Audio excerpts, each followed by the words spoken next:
गरुडगमन तव चरणकमलमिह मनसि लसतु मम नित्यम्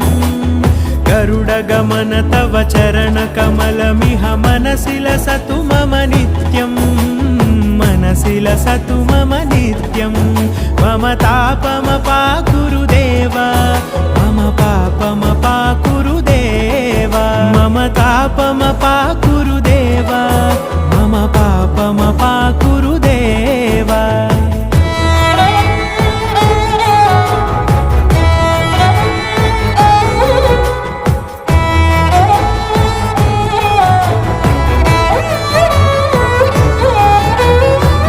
जनयन विधिनमुचिहरण मुख विबुध विनुत पद पद्मा जल जनयन विधिनमुचिहरण मुख विबुध विनुत पद पद्मा विबुध विनुत पद पद्मा।